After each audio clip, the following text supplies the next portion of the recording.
Hello, and welcome to the Empowerography Podcast. This is a platform created for women's voices to be heard and a place to share their stories, journeys, and successes with the world for the purpose of helping other women who might be on similar journeys.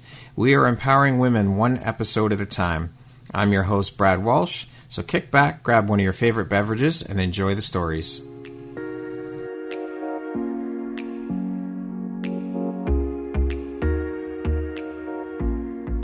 If you're looking for jewelry that makes an impact on your self-care routine and your style, Empowerography would love to offer you a discount code to one of our exclusive partners, Quartz & Canary Jewelry and Wellness Company. Please use code EMPOWER15 to receive 15% off upon checkout at www.quartzandcanary.com. Quartz & Canary is truly the place where spirituality meets style. Hello there, Brad Walsh here, your host of the Empowerography Podcast. Today, my guest is Kelly Schwartz Keville. She is a published author, a creative, and a social entrepreneur. Good morning, Kelly. Welcome. How are you today? Good morning, Brad. I am well. So excited to be here. Excellent. I am so excited to have you here. Thank you so very much for taking and making the time to be here with me today. I'm really excited and looking forward to jumping in and learning more about who you are and what you do. So thank you for taking the time. I appreciate you. Oh, absolutely. Thank you. So as mentioned, you're a published author, a creative, and a social entrepreneur with a passion for empowering women and raising the quality of life for them and their children. You're also a podcast host, a life coach, and last but certainly not least, a mother. How on earth do you find the time for all of this, and how do you prioritize, and how important is prioritization to you? Oh, that's such an amazing question. And I think it's the one that so many of us are constantly reviewing, Yeah. considering, reevaluating, realigning. I think prioritizing is key. And it is, for me, it has become an intuitive second nature, right? I'm always prioritizing. I'm always, categorizing, okay, what's next in any given moment. And I imagine from what I hear from the women in my world, many women are pretty adept at doing that because it is part of the way we survive. Yeah. All the balls in the air. And so, there are all these beautiful techniques and I'm always exploring new ones to master it. But I definitely, scheduling is key. I think for many years I resisted. I'm like, I'm a free spirit. I can Yeah. And then you get like virtually nothing done, because it is hard to keep everything organized. But at least with the schedule, what I've learned over the years is you can have everything mapped out and it relieves some of the stress because if you've got it scheduled out, you've allotted time for X, Y, and Z. And if things go wrong, you can at least look at what you've already got mapped out. And then, if you've been following some kind of routine, schedule, time blocking, whatever technique works for you. Things are semi-orderly so that when life happens, which it does, and knocks all your organized plans off, Yes. You can at least look at the picture quickly and go, okay, what comes out, what stays, what gets moved around, and grace. I say this word, I feel like every day, just giving myself and others grace. When someone has to reschedule, I don't get fired up about it. Yeah, you know what, though? There's a lot of people that really do, and it really upsets them. And it's like, I can't be bothered. I'm like you. Whatever. Shit happens. Life happens. And if we got to reschedule, okay, so be it. No problem. I mean, divine timing. It'll happen when it's meant to happen. 100%. And it's just a lot of wasted energy when you start spinning your wheels around that stuff. Yeah, exactly. It's not worth it. It's right. Okay. You can reschedule. No problem. Yes, absolutely. And I love that, I always think about what do I want people to extend to me, You'll do unto others as you would have them do absolutely. you, right? And I'm not, I was raised Catholic. I was a good Catholic girl. That's not, part of my regular routine these days, but it's certainly a part of me. And it's funny because I do think that I'm like, I want people to be cool with me if I have to juggle things around. Exactly, because inevitably it's going to happen where you're going to have to reschedule something or cancel out or whatever the case may be. And yeah, of course, you'd want that reciprocated to you. Absolutely, 100%.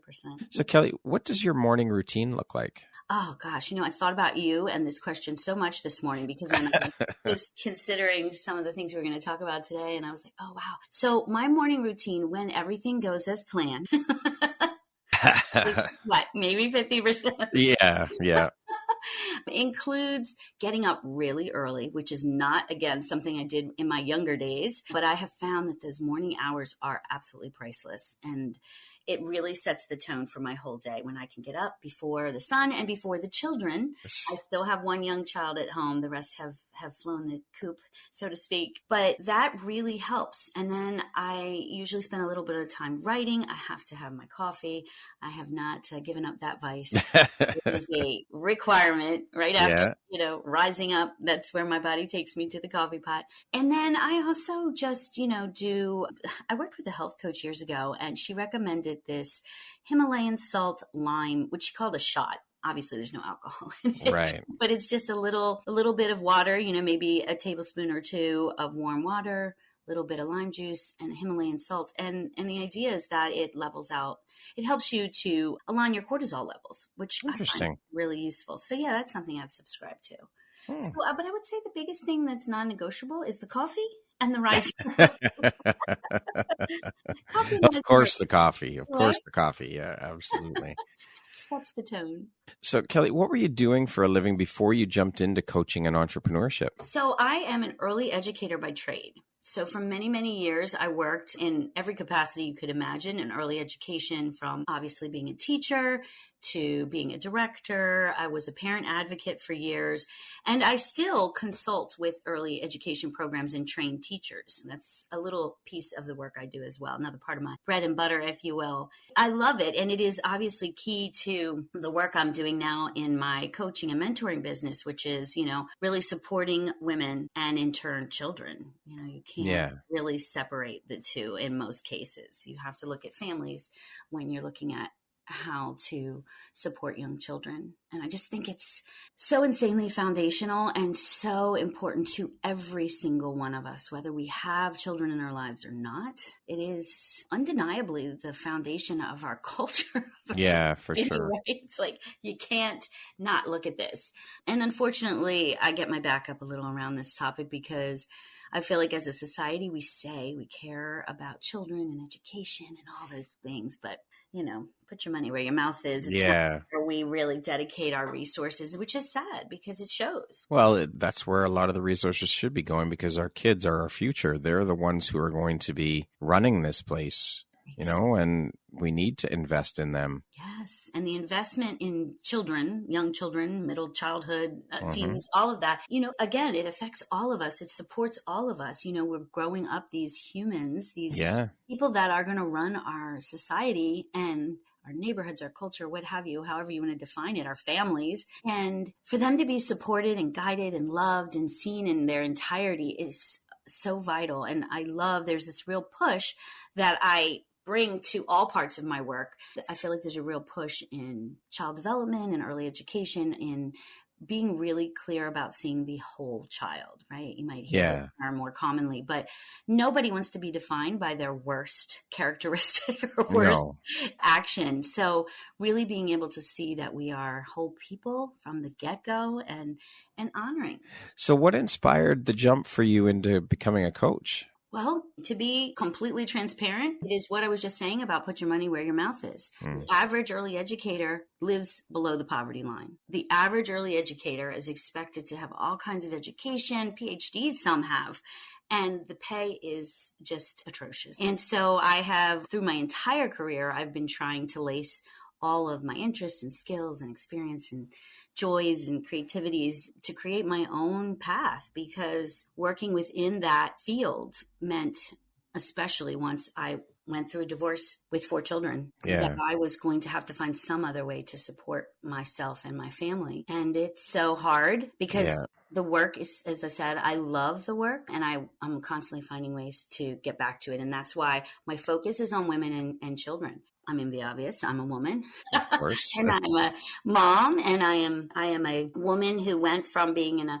relationship where there were 2 incomes to trying to do it on my own. And that is a really intense journey. For sure. And so, that was the leap. That was one of the main motivations. So how long have you been a coach now? I've been working in this field for just a couple of years. So not unlike many who during COVID were looking at other ways of connecting in and continuing to do your work. I found this online world of coaching. And I was like, wow, what is this? What is happening here? And I just felt so inspired by it. And I knew very little about it. I did know of life coaching, and I'd worked with a life coach once. I'd like won a session with a life coach at one of my like school auctions. And I was like, yeah. And that was like 10 years ago or so. And I had really thought it was powerful. But the online space is so insanely incredible. Like, you can be so selective. You can pick people across the world that you connect with. And that is just powerful, powerful stuff. It is. It's incredible what COVID has done for the world and how it's opened so many things up. I was just speaking with someone about this yesterday, the fact that we can connect with people on the other side of the world. Whereas before, we didn't think about doing that. We didn't really have, I mean, yes, the technology was there, but I mean, we were forced into this. So it's just opened an entirely new world up for everybody. And it's so powerful and so incredible. Yes, it is. And I know, it sounds a little cliche, but it is like the silver lining. Like everything in life, there is something amazing you can pull from even the most horrific, tragic experiences. And I think COVID has done a lot of amazing things. For sure. I actually believe it's done more good than bad. I really do. In the long run, or looking at the long game, or looking at the whole picture, I think there's been a lot more good that's come out of it. And I think that, as you said, we have to look for that silver lining in all situations. But I think this one in particular, because of all the negativity that was surrounding it and around it and always brought up whenever you talk about it's all negativity. So if we look at the flip side of that and look at the positive in it, there's a hell of a lot of good that's come out of it. Oh, yeah. It definitely has been the experience for me. And I remember when and I'm using my air quotes, the shutdown, the lockdown started. Everybody was up in arms. Or it felt and I was like, this is fantastic. We're all my older children were home from college. Everyone was with me. Yeah, it was awesome. I was like, this is great. We're all together. Yeah, exactly. My 19 and 20-year-olds were like, yeah, this is great. So, Kelly, why did you decide to focus your energy in business on helping to empower women? Did this journey begin with some of your own personal struggles? Oh, yes. In college, I went to a Jesuit school, private school, and I started a feminist group. And, this was my thing. And then I got married, and I fell into all of the stereotypical expectations that I didn't even know I had so strongly held. And it really served me in some ways. Obviously, if you step into something, you're doing it for a reason. But what I found was I was slowly becoming really unfulfilled. I felt like I wasn't living my life fully. And, I have the privilege of saying that, I had things, but I didn't feel like I was really living my life. And that's painful. And not everyone can appreciate it. Some people can look at it and be like, oh, poor you, right? Yeah. His house. But it is a painful situation because it's not obvious. You're not walking around with bruises on your face, some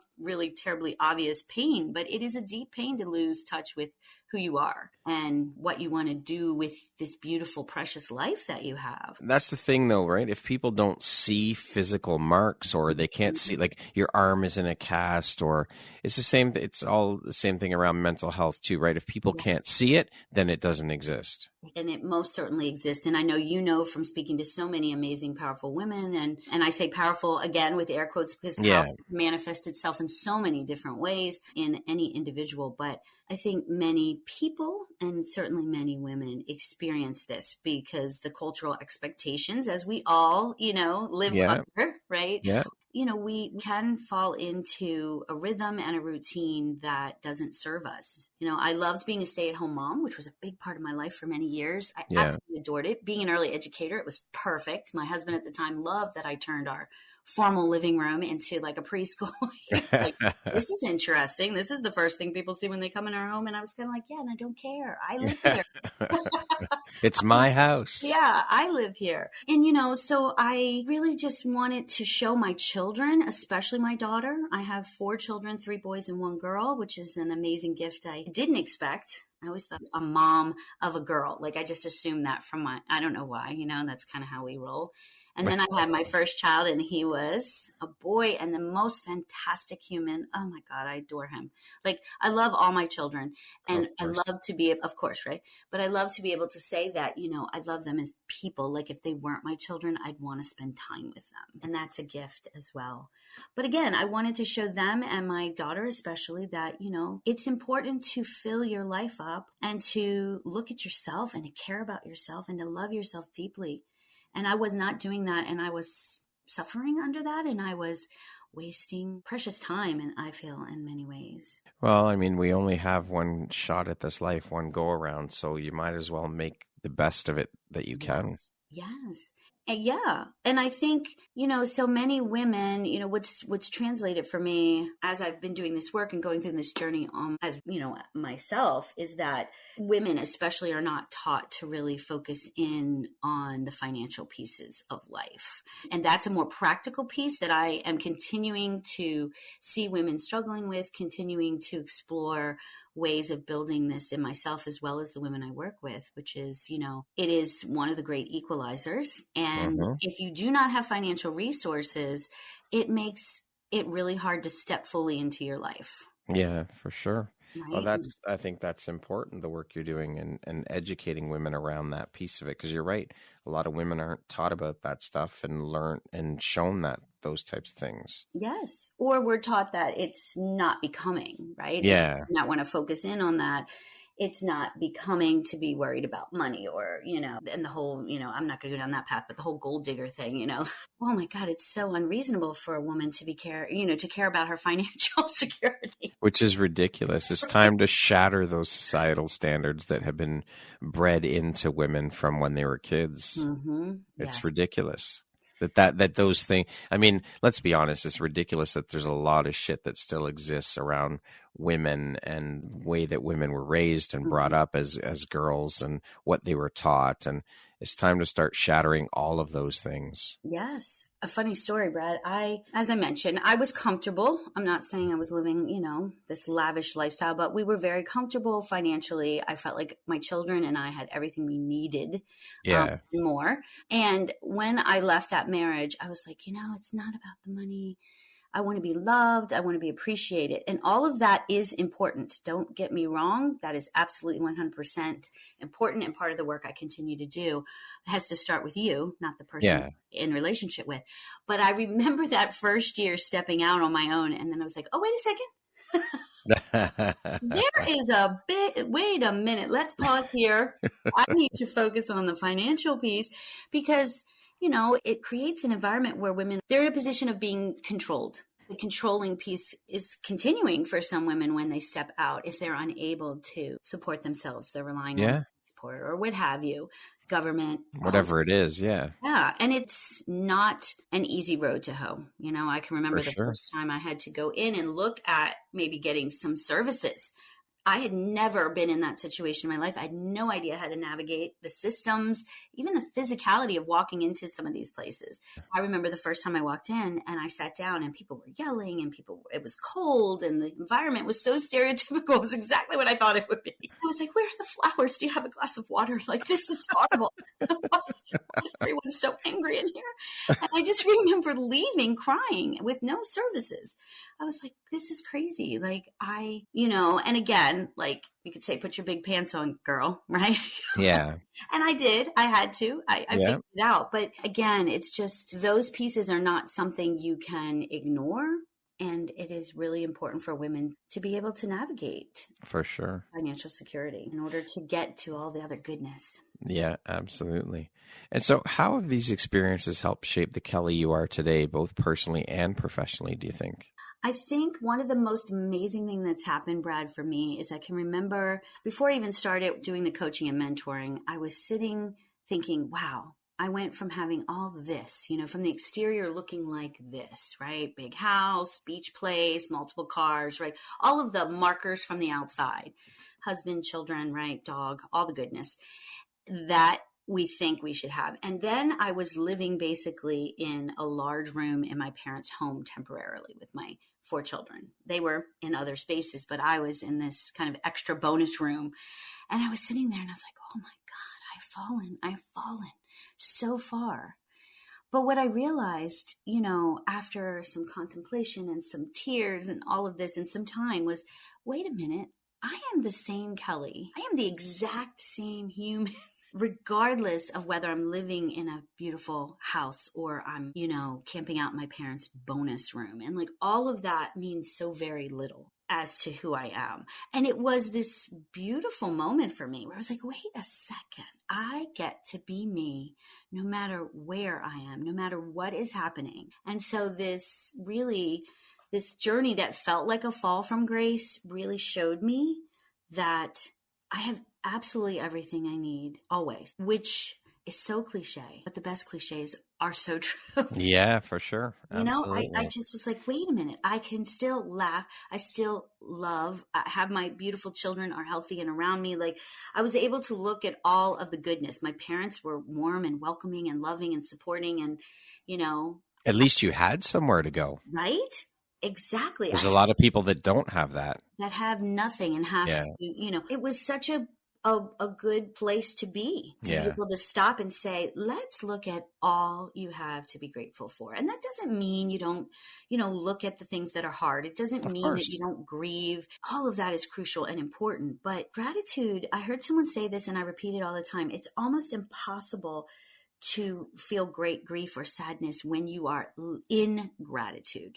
So when you need a reprieve, when things are feeling overwhelming, when you're in despair, you have this option to go into, I'm grateful I have this cup of coffee. I'm grateful I have this pencil to write with.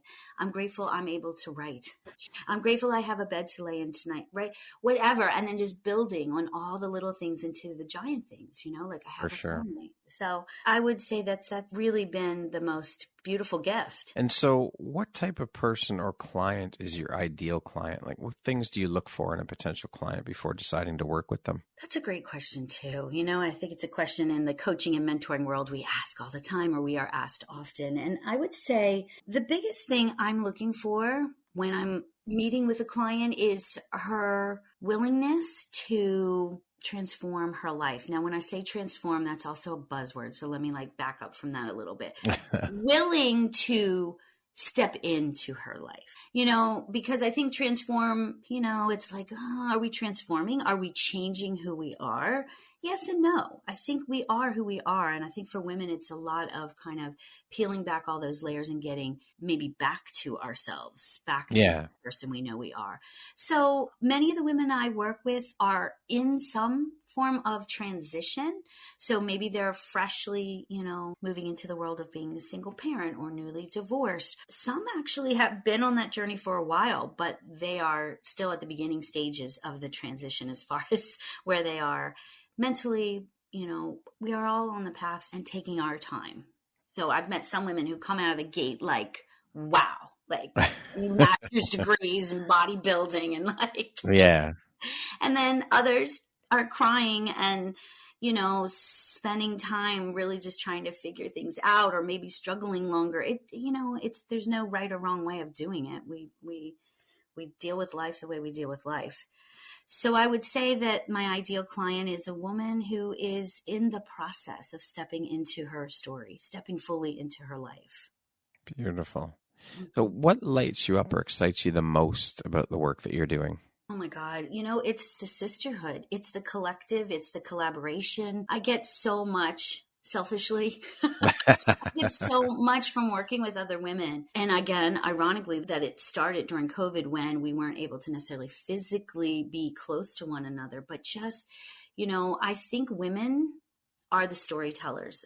I am a writer as well. And what I see in women is this storytelling. We're not only documenting and archiving the lives of our families, our children, but we are building our relationships through stories. So when we come together, I share my story, you share your story. There's this back and forth that just helps us to build.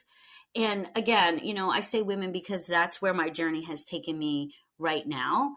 Having 3 boys, part of my journey is looking at women in community with men. Because, so many of the stories I hear from women are painful stories around their connections to men. and what society has told us about what those connections should look like and what they're for, if you will. Yeah. And, just having boys was such a gift from God for me to like really explore that, because I would say that many of my connections with men are less than positive, and not completely.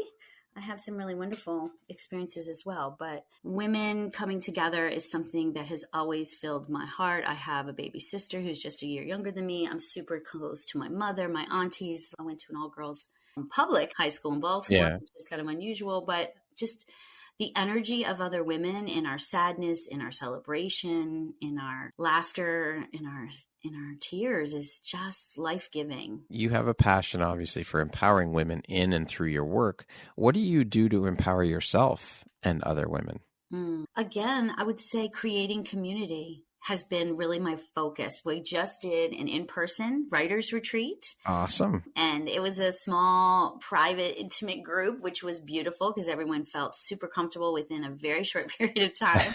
We had access to an outdoor space, so being close to nature. There were gardens and flowers and grass to sit on. And just finding moments and opportunities and creating moments and opportunities for women to come together, whether it be virtually or in person. And of course, with the world opening up, I'm really beefing up my efforts to bring women together physically as well as across the internet. And for me, that's it. When things are tough, I do a lot of writing, and within my programs, we use writing as one of our main tools. One of our, I refer to it as our compass, our wayfinder. So we're often really good at talking. And that can just go round and round. But having us come together collectively in the same space at the same time, sitting and maybe just using the same writing prompt and just like focusing in. So together, but individual, coming together and discovering more of what we already know. We might start writing something really benign, like what was your favorite piece of furniture in your home when you were 5, to discovering something really amazing about sitting in that chair with your pop, right? Meant.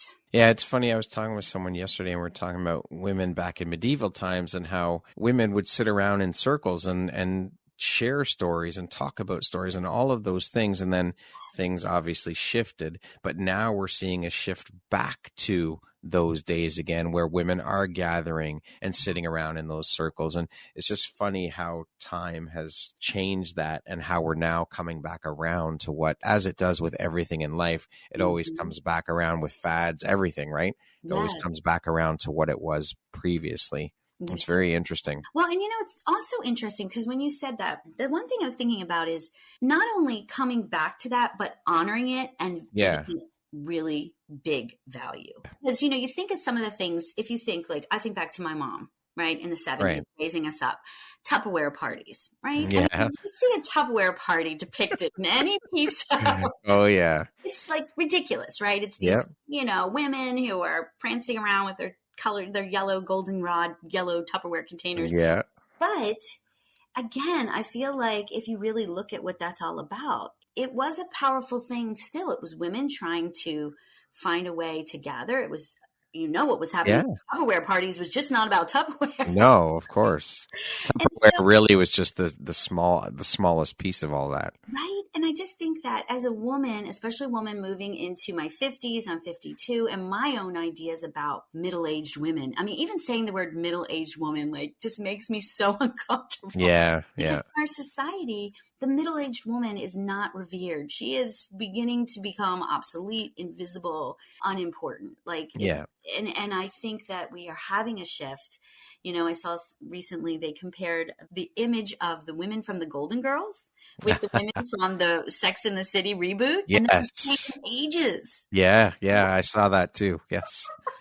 But I think just even the physicality of I think they said actually the Golden Girls were younger. Yes. I think you're right. But it's this, it has to come from us, it has to come from women saying, yes, this is valuable. What, however it looks, and having the outsides match the insides, can help, but it's not always possible straight away. And so I just think that women really honoring the importance of this, this isn't just a little something I'm doing, right? Yeah, exactly. Life-giving to be with other women collectively coming together. And again, I know your work is, I like to refer to you as an ally. Like your work as an ally is powerful because it adds validity to what we need to see, not only what we want men to see in women, what we want to see in ourselves. For sure. Right? I've been referred to as a magical unicorn as well. So there you go. Yes, exactly.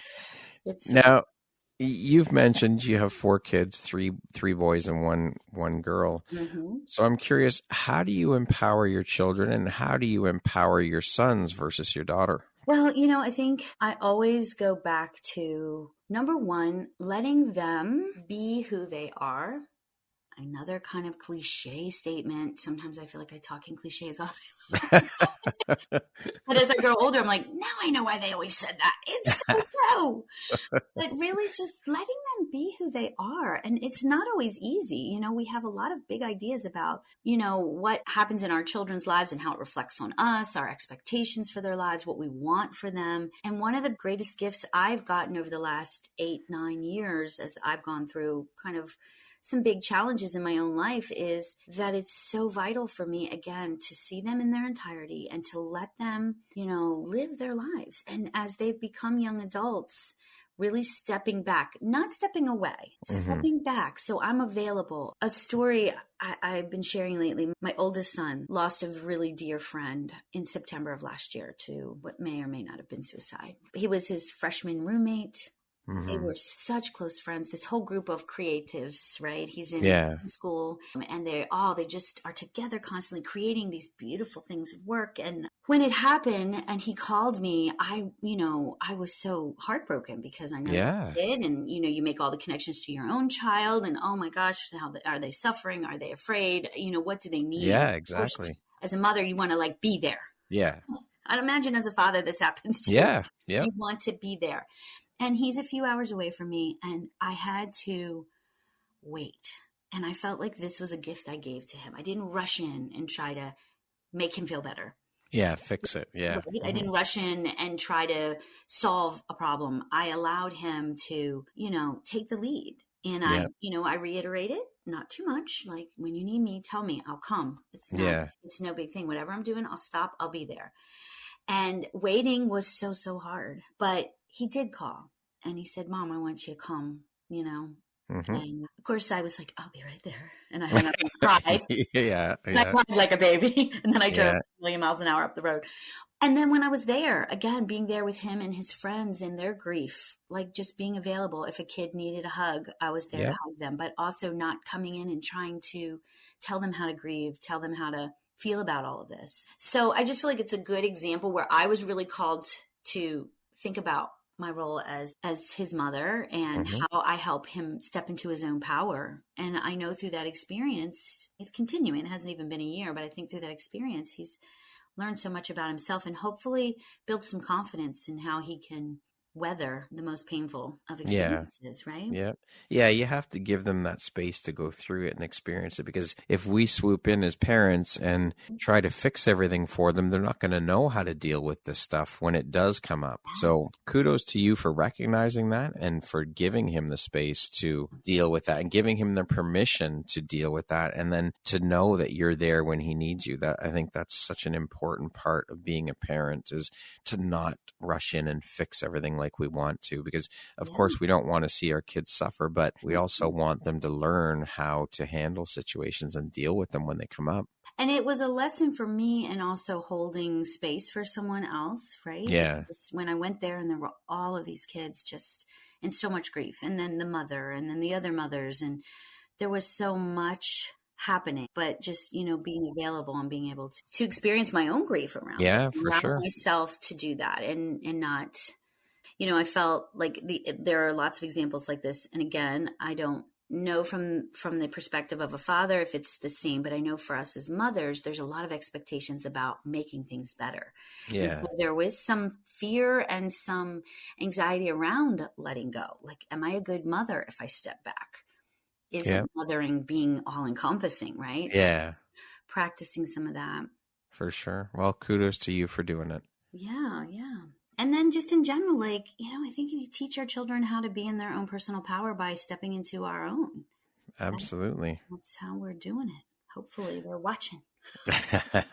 So speaking of empowerment, what does that word mean to you? Oh, empowerment means deeply loving yourself so that you can step into whatever it is you're called to do. So for some of us, that's, stepping into this position of leadership for a big corporation. For some of us, it's stepping into leadership in our family, in our neighborhoods, in our communities. And for some of us, it's being the support, the bones of a group, right?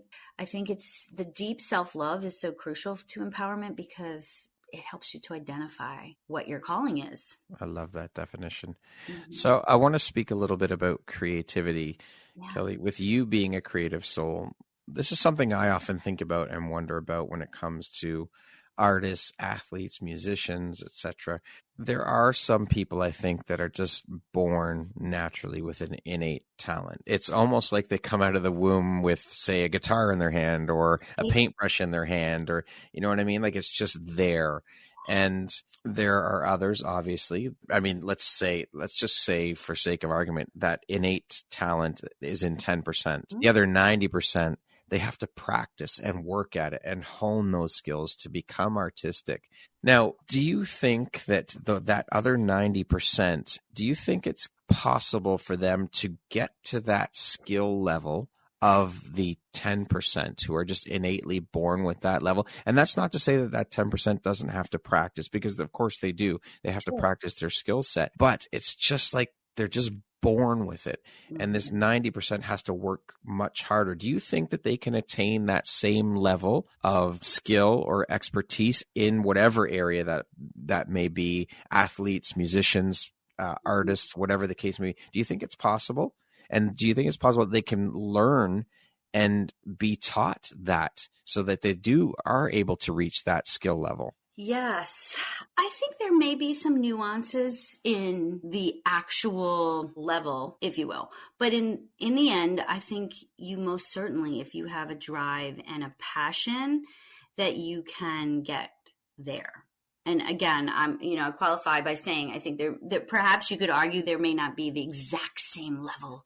But I feel like that is less important. Again, if you go back to what's the point? If you absolutely love playing the guitar and you've started playing, you've found one when you were young and you've just played forever. I mean, the most important thing is that you're playing, that you're loving it.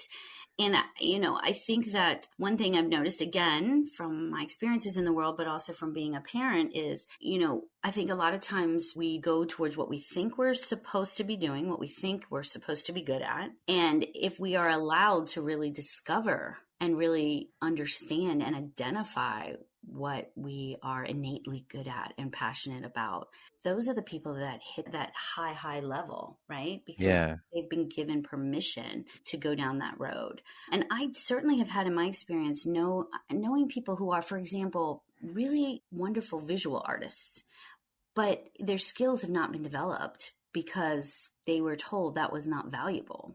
And so they've shifted their energy and their focus. But I see it there, right? You can see it in friends and family and children and people in your world. Like, I see that if they were allowed the opportunity or if they gave themselves permission. Well, I mean, let's just look at the artists. People are always told, you can't make money at that. You can't make a living being an artist. That's not possible. And which is ridiculous because you can, but that was the way of thinking. That's how we were conditioned. I mean, even go back to we are the same age, we're of the same era.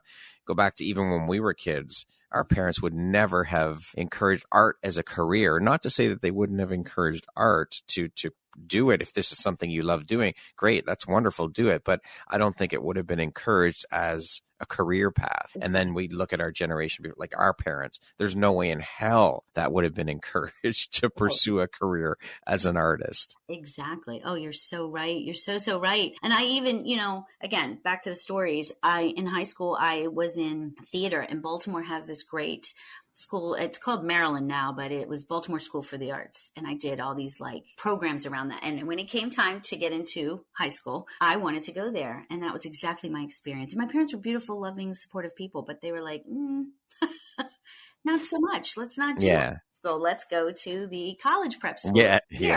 And that's what I did, right? And I will say, I don't like to say I have a lot of regrets, but that is one thing I'm like, oh my God, like, you know, when I see celebrities that came out of that school, I'm like, oh man, we could have been friends. I would have been friends with Tupac. Come on now. Missed the boat on that one. Right? But just to echo what you were saying, like, yeah, it's a matter of what is considered important. I think with the arts, which is, again, if you were going to just look at masculine and feminine and the energies around masculine and feminine experiences, jobs, ways of being in the world, certainly those creative pieces have been, you know, pushed not only into like the feminine, but into woman. Yeah. And so I think even when you look at male artists versus female artists, you know, there's a bigger disparaging gap for sure between the two. But I guess I think in response to your question, which is a beautiful one and such a great one to like just sit and ponder and explore and think about, is that I think we all should explore those pieces of ourselves that take us in the path of creativity, whether it be in an actual art, if you will, with a capital A, or whether it's the way you live your life and the way you move through the world and the way, you know, you organize your home, whatever. Absolutely. What inspires you to create? Where do you pull inspiration from when creating? Nature is so powerful. I find that I really, you know, some writers will talk about feeling channeled, and I haven't experienced that a ton. But when I am really connected into nature, even if it's just working in front of my window and looking outside, I feel so excited. And, you know, it's I think when people talk about channeling, you almost feel like there's like a loss of time. Like it's just coming to you, and it's just this moment that's hard to record in any, you know, in any way than in whatever you're creating, this creative, whether it be a piece of writing or, you know, artwork or music or what have you. And I would say, you know, beyond being connected into nature, whether you're outside or kind of looking at it from the inside out, also just having the quiet moments, you know, to really tap in, because life is so loud and busy, and it really allows you to disconnect from yourself, because it's just this kind of, can be this treadmill of oh, absolutely. Let's go. Yeah. Yep. I think it allows you to go within. Yes. So just having some quiet time. That's why for me, the mornings, like this morning, I didn't allow myself a lot of morning time. I woke up and I was like, oh gosh, I need that time. My son was already up bouncing around downstairs. And I know that interrupts for me a little bit, like, oh, I'm not going to have that moment to tap in straight away. But I think you can create the opportunities throughout your day too. For sure. What is your favorite form or way of creating and expressing your creativity? I would say writing has really been my favorite form. I feel like with writing, so much healing happens. And also for me, I'm a big talker, but I find when I write, I can somehow become much more concise. I somehow can be much more clear. So for me, writing has been that window into really, really into the essence of who I am. Like when I write, sometimes I feel like it doesn't match my presentation. Yeah. Like I recently did a piece in a multi-author book, and I jokingly was telling people like, oh, it's very existential. It's very poetic, because I didn't write it in my traditional like storytelling format, but I love it. And I feel like it's beautiful, and I read it out loud to myself. It's really wonderful, Kelly. But you did an amazing job, Kelly. Such a great job, Kelly.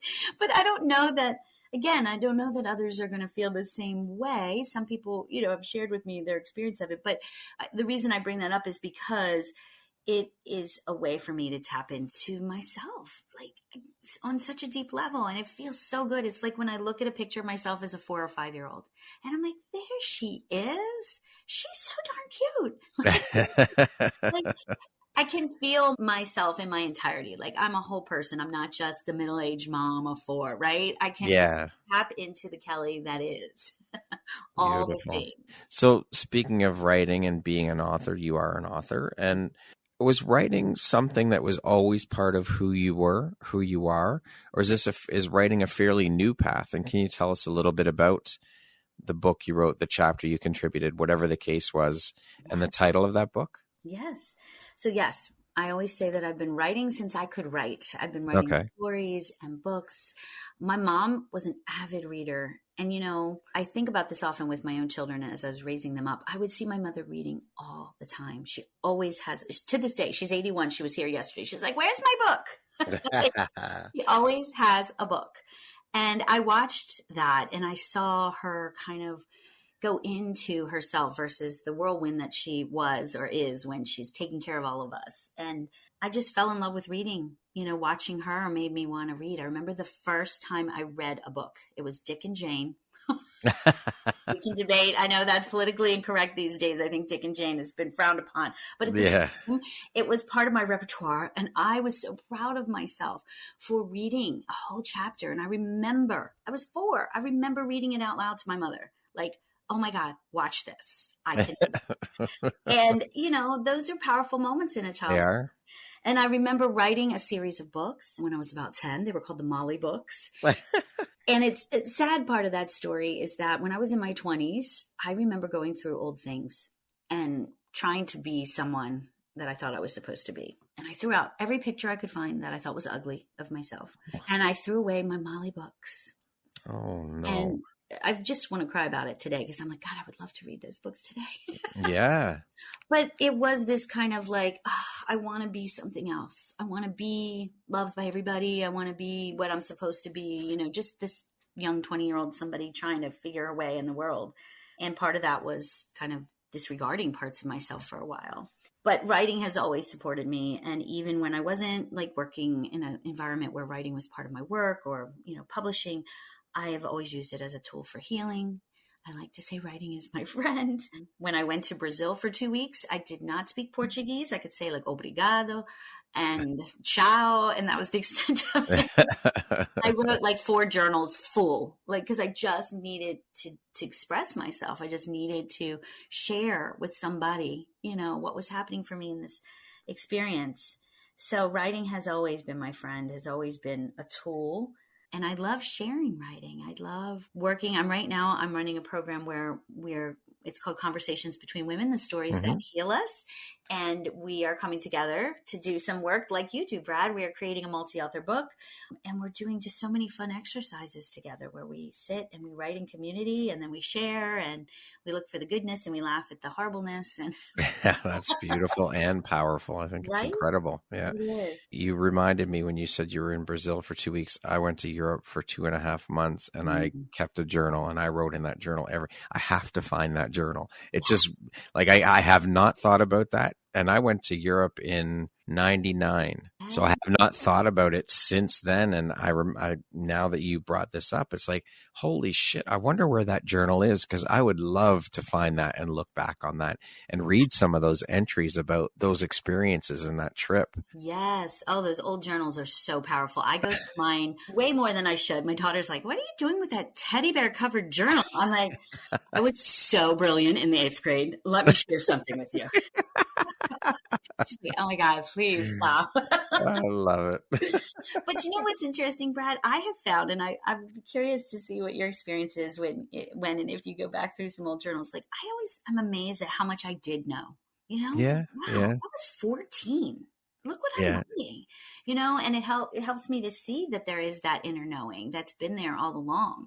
I read something from college the other day. Well, I should say I read it a couple years ago when I was in the thick of making a lot of major transitions. And I was like, oh my God, I knew then what I was. How come I forgot for the last 20 some months? Yeah. I'm sure there are also very cringeworthy things too. Indeed. There is one where at the front I wrote, please, no one read this but my sister. In the event of my death. But those would be fun to go back and read anyways, and just experience that. Absolutely. Absolutely. Kelly, what do you think your unique skill set or superpower is that's helped you become successful? I believe it is creating a space for the people I'm with to feel like comfortable, like a soft place to land. Like, I'm going to be vulnerable. I'm going to be honest. I'm not trying, in this work as mentoring and coaching, there's a big emphasis on being the authority. Be an authority. Speak of authority, right? And I honor that. I respect that. But I really prefer the word mentor to coach, because I feel like the work I do is helping women to tap into what they already know, just providing guidance, providing support, kind of like a container. You hear the word container all the time. Again, we're back to Tupperware, but like thinking of like holding, like with my hands, like creating a container for women to feel safe enough to take risks, feel safe enough to explore the messy bits, if you will, and humor. Like I love to laugh, and I love to laugh at myself. Well, we have to. I mean, you have to be able to laugh at ourselves. Yes. And I think so. I like to imagine sometimes, do you remember the show? There was a TV show called, I think it was called Cold Case. Kevin Bacon's wife was in it. I can't remember her name. I hate that I just referred to her by her Kira name. Sedgwick. Thank you, Kira Sedgwick. I could not remember her name. But anyway, in that show, they always would flash back to whoever was in the storyline to when they were kids or teenagers. And I love that visual. That visual was so powerful. And so a lot of times when I'm working with these women, and we're all sitting around in our 40s and 50s, some in our 30s, but most women in their 40s and 50s, I like to imagine us, sitting on the playground. And then, or sitting in our Girl Scout meeting, local church, or, at the pool at 10, right? And it I feel like that's the environment I want to create. Like, let's go back to when we were kids and we had no problem laying in the grass and laughing with abandon, and running and most middle-aged women, we can't remember the last time we ran unless we were jogging, right? Right. For purpose. Yes, exactly. Exactly. But, so I would say creating a soft place to land and to be yourself, to get back to knowing. Mm-hmm. How do you define the word success? Speaking of success, what does that word mean to you? Whew. Success means living with integrity and living in alignment. Beautiful. That's it, period. I feel like whatever that means for you. Yeah. End of story. That's it. Yeah. What would you say is one of the most important things you've learned in your life? And what was your life like before learning it? And what was your life like after you learned it? I just love these questions, by the way, Brad. Thank you. I'm going to give you credit and steal some for my next writing. Sure, go for it. I'm going to be like, I've got a list of questions. Absolutely. I'll put my hands together like, an evil scientist. Right. That immediately makes me think of codependency, which is a big piece of my journey and many of the journeys of the women I work with, and really understanding what it means to be codependent and what it means to release that and to, again, move into really loving yourself deeply and not looking for others to fill you up. It's kind of like when you're codependent, you try to, bypass, you go through like a middleman. It's crazy. Like, instead of just going to the heart of the matter, you go to this other person. So a lot of women that I work with, and in my personal experiences, we expect our husbands to make us happy, right? If we're unhappy, it's because this isn't the right relationship. Our husbands are not meeting our needs. They don't see us, whatever. And some of that can be true. I have to qualify. But if you are connected into yourself and you understand that it's important for you to stay on your side of the sidewalk, that you can love someone without being enmeshed with them, that you can have relationship with some level of detachment so that you can stay connected to yourself, because it is an exhausting life to try to fill yourself up through another human, whether it be your partner or your children. That reminds me of this thing that you hear people, you complete me. Right. Such bullshit. Come on. Really? Exactly. You should not be relying on anybody else in the world to complete you. Yes. That's ridiculous. You should complete yourself. 100%. It's so romanticized. And I had to, let's see if I can Where did that come from? Was it Jerry Maguire? Yes. That's what pops into my mind. There were some other probably people that supported him long before, but I do think, speaking of pop culture, I remember I loved the movie Urban Cowboy. Again, dating myself. Great flick from the 80s, but I watched it with my children when they were like, in their teenage years, and I was like, this is horrible. Sissy and Bud should not be together. People were like abusing each other physically, emotionally, but it was like crazy. But it was like this great love story. Came back together at the end, and I'm like, no, they're going to get divorced in about a year. You know what I watched the other day is Top Gun, the original. That movie is 36 years old. I know, it's so crazy. It is. I started to watch it and I had to stop for some reason, but I was like, oh my God, I feel so old watching it. I'm so good about myself. I was watching it with my wife, my mom, and my youngest daughter. She's 21, and she's like, this is one of the worst movies I have ever seen. This is horrible. But she wanted to go see Top Gun 2, so she wanted to watch the first one just to get a frame of reference for it. And she's like, this is horrible. It's like, really? It's not that bad. I mean, but think about it. This was made in the 80s. So they only had a limited amount of technology. They could only do so much. And yes, of course, the movies are drastically different today, but it's just very funny that comparison is like, this is horrible. It's like, well, it's not that bad. No, right. Very funny. I always feel the oldest when I watch old movies, like in the beginning and the end, like the credits for some like dates it immediately. Like, run the credits and the music. I'm like, yes, for sure. The most important thing that I have learned that I would share, and I do share, is just this permission and importance to really tap in and be selfish. Yeah. Well, right? That it's not selfish to focus on yourself. No, absolutely not. It's vital. It's imperative. You're doing your partner a favor, your children a favor, anyone that's around you. Yeah. Sorry, we went off on a whole other tangent there, talking about movies in the 80s. Yeah, no, that's good stuff. I love that. I love it. Kelly, who in your life has had the biggest impact on you and why? Wow. I didn't read that one. Let me think for a second. So many people have impacted my life, and I just really honor them. I'm going through the list, right? My aunties, my mother, my sister. But really what I'm so aware of these days is the power of being a parent and loving my children. You know, the expectation is that you're going to have to be teaching them everything. And, you know, you have to have all your ducks in a row, and you have to know what you're doing, and you have to bestow it upon them. But the reality is that I feel like my children have taught me so much, and they've really led me back to myself, you know, watching them live their lives, especially now as they're moving into young adulthood. I remember going with my son to NYU for his welcome new student. And I had a moment where I was like, oh my God, I am going to NYU. This is great. And then I was like, wait a second, Kelly, this is not about you. You are here with your child. He's right here next to you. Look around, Kelly. Check yourself, Kelly. Check yourself. But they continue to remind me of how I want to live my life, what story I want to live. You know, the name of my company is Your Story of Magnificent Color and Light. I know it's a mouthful, but it is a phrase I used in my aunt's eulogy because she was someone that maybe didn't live a life that everyone else would label successful, but she lived in color. I mean, she was an 85-year-old woman, beautiful to look at 85, and drove like a canary yellow Mustang. Love it. She was like living it. So I think, you know, my children have definitely helped to remind me to live in all my magnificent color and light. Beautiful. As I mentioned, you're a podcast host. Can you talk a little bit about your podcast and the title, the subject matter? Is it interview style, solo, mix of both? Tell us a little bit about it.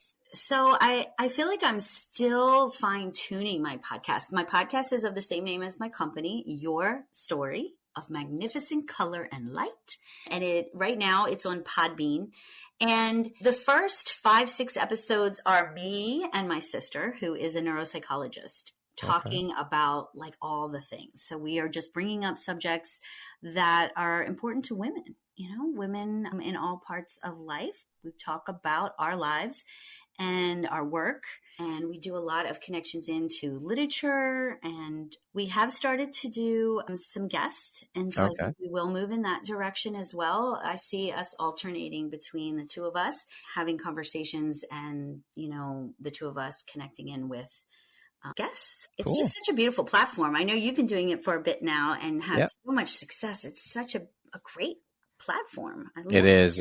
I love being able to provide this platform, provide this vehicle for women to share their stories and get it out there to the world. It's a great way to reach people. I love being able to do this. And I mean, you can do it up, like you can really get going and you can add all kinds of beautiful elements to it. But the thing that I have loved about it so far for me is that I felt like I could jump into it. Yeah. Like once I made the commitment to myself, it was something doable. I didn't feel like I had to have a degree in podcasting, in other words. Yeah. I could take my knowledge and my strengths and create something. And I think that's an important message. For sure. It is a vehicle for people to share their stories. Absolutely. So I want to jump into a little rapid fire section here. So the next grouping of questions will just be 2, 3, 4 word answer type thing. Okay. What was your dream job as a child? To be a magazine writer. What's the first thing you think of when I say the word future? A house at the beach. If you came with a warning label, what would yours say? I think too much. Would you rather have more time or more money? Time. What is one of your favorite words? Magnificent. How would you describe yourself in one word? Magnificent. I knew you were going to say that. I love it. If you could teach the world one thing, what would it be? Be courageous. What's one thing you want but cannot buy with money? A deep self-love. And that concludes our rapid fire section. Now back to our regularly scheduled program. If you had the opportunity to sit down and have a 1-hour conversation with one woman, any woman in the world, who would it be and why? When I read that question, I thought of Michelle Obama. Okay. I've recently read her book and I just find her so compelling. Okay. What's an unexpected blessing or occurrence in your life that you're grateful for? Being in relationship with someone who had a substance addiction. I never would have thought that would be part of my world. And when it happened, I was shocked at all of the knowing that I tapped into. If you could go back and give your younger self one piece of advice, what would that piece of advice be? It would be to let go and let God. Like I live in these, little paraphrases. They help me when I'm overwhelmed. I can go to them quickly, and let go and let God is one I constantly tap into. So, I would tell my younger self to show up, do your part, and then let go of the results. Beautiful. Lastly, Kelly, if you were to deliver your last 30-second speech to the world, to your people, your corner of the world, your tribe, what would that last 30 seconds sound like? What would you say, or what words of wisdom would you impart? I would definitely talk about courage. I would encourage being courageous. I would encourage, again, stepping up, do your part, think about what is your next right step, take it, let go of the results, surrender, and then do it all over again. And finally, I would say it's all going to be okay. Like it really is. In the end, it's all going to be okay. Beautifully said. Wonderful way to end the podcast. Kelly, thank you so much for taking and making the time to be here with me today and share a little bit about your story and your journey. I have thoroughly enjoyed the conversation. We've gone off in many different directions, had a lot of laughs. It's been an absolute pleasure being able to sit down and speak with you and learn more about who you are and what you do. So thank you. I am very incredibly grateful to have you as a member of the Empowerography community, and I'm just so appreciative. Yes, thank you, Brad. I'm so happy that I have connected with you. I'm so grateful to Hollis for sharing you with me. And yeah, thank you so much for having me here. This is always a blast to do a podcast of any kind, but I've loved chatting with you too. Thank you. It's been an absolute pleasure. Once again, my name is Brad Walsh, host of your Empowerography Podcast. Today, my guest has been Kelly Schwartz Keville. She is a published author, a creative, and a social entrepreneur. Thank you so much, Kelly. I hope you have an amazing rest of the day. Thank you.